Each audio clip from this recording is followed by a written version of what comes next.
So here we have the question number 5. Write the equilibrium constant expression for the following reactions. के दिए गए reactions के लिए equilibrium constant expressions को लिखें. तो हमारे पास ये पहला reaction है 2NO2, 2 moles of NO2. They form in a reaction N2O4. N2O4 product है, NO2 reactant है और 2 इसके number of moles हैं. इसके number of moles जो है वो 1 होंगे, इसलिए 1 को हम यहाँ पर show नहीं करते. For this reaction, rate of forward reaction is directly proportional to the molar concentration of reactants. ये जो स्केयर ब्रैकेट्स हैं ये शो कर रही हैं मोलर कंसंट्रेशंस को और NO2 वो रिएक्टेंट है. Raise to the power of 2. 2 का मतलब है number of moles of NO2. उसके बाद हम प्रोपोर्शनैलिटी साइन हटाकर यहाँ पर कांस्टेंट लगा देंगे, that is rate constant for forward reaction KF. Rate of reverse reaction is directly proportional to the molar concentration of N2O4 क्योंकि रिवर्स रिएक्शन में ये रिएक्टेंट बन जाएगा.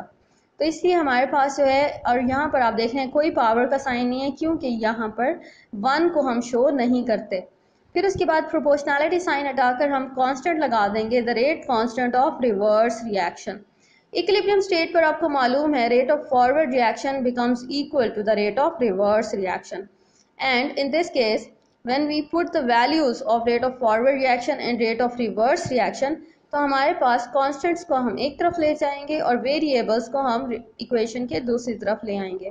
तो KF over KR या ratio of rate constant of forward reaction to the rate constant of reverse reaction becomes equal to Kc. Kc is the equilibrium constant. Equilibrium constant becomes equal to the molar concentration of N2O4 divided by molar concentration of NO2 raised to the power of 2. ये equilibrium constant expression है इस reaction के लिए. इसको हम अगर आप इतना डिटेल में नहीं जाना चाहते तो आप इसको सिंपल भी इस तरह से भी लिख सकते हैं कि for this reaction rate of forward reaction is equal to rate constant of forward reaction is to molar concentration of NO2 raised to the power of 2 and rate of reverse reaction becomes equal to the rate constant of reverse reaction into molar concentration of N2O4. और Kc आपको मालूम है it becomes equal to the molar concentration of products divided by molar concentration of reactants.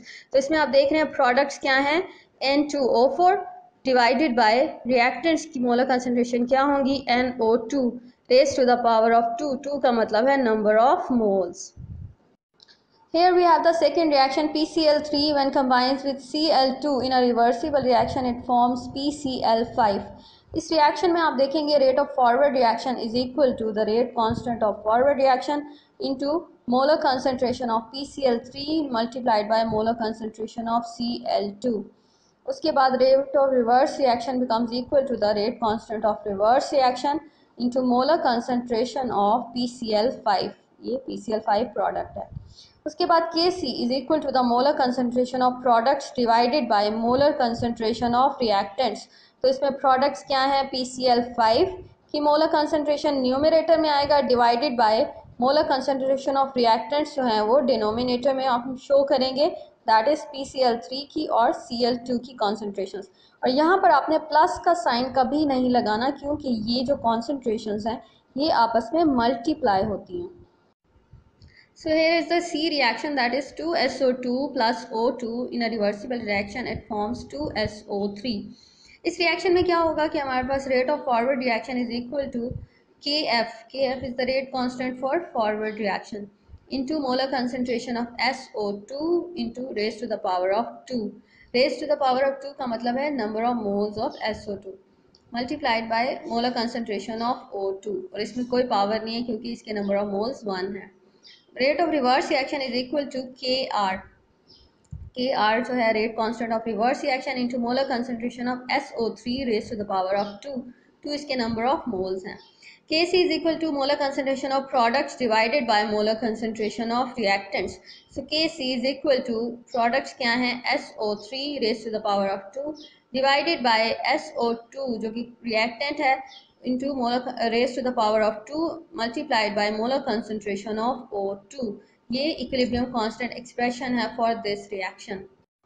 उसके बाद हमारे पास है exercise का short question number 9. ये भी सेम जो है मेथड में है इसलिए आप इसको भी साथ ही सॉल्व कर लें.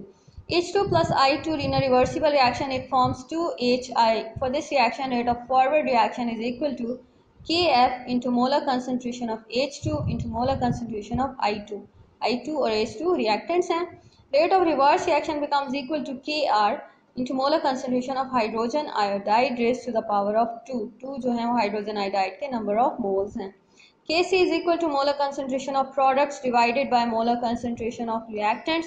So Kc becomes equal to the molar concentration of hydrogen iodide जो कि product है और उसके number of moles हैं 2 जो कि हम power की सूरत में जाहिर करते हैं, divided by molar concentration of H2 into molar concentration of I2 जो कि reactants हैं दोनों. ये equilibrium constant expression है इस reaction के लिए. तो यहाँ पर हमारे पास सेकेंड क्वेश्चन है CO carbon monoxide when combines with 3 moles of hydrogen gas in a reversible reaction it forms CH4 plus H2O. For this reaction the rate of forward reaction is equal to Kf into molar concentration of carbon monoxide multiplied by molar concentration of hydrogen gas और इसके number of moles क्या हैं 3 जो कि हम power की सूरत में जाहिर करेंगे. Rate of reverse reaction is equal to Kr into molar concentration of CH4 into molar concentration of H2O. यहाँ पर नंबर ऑफ मोल्स इन सब के 1 है इसलिए यहाँ पर हम कोई भी पावर शो नहीं कर रहे. Kc is equal to molar concentration of products divided by molar concentration of reactants. तो यहाँ पर products क्या हैं CH4 into molar concentration of water divided by reactants क्या है molar concentration of carbon monoxide multiplied by molar concentration of hydrogen और इसके number of moles हैं 3. ये इक्विलिब्रियम कांस्टेंट एक्सप्रेशन है इस रिएक्शन के लिए.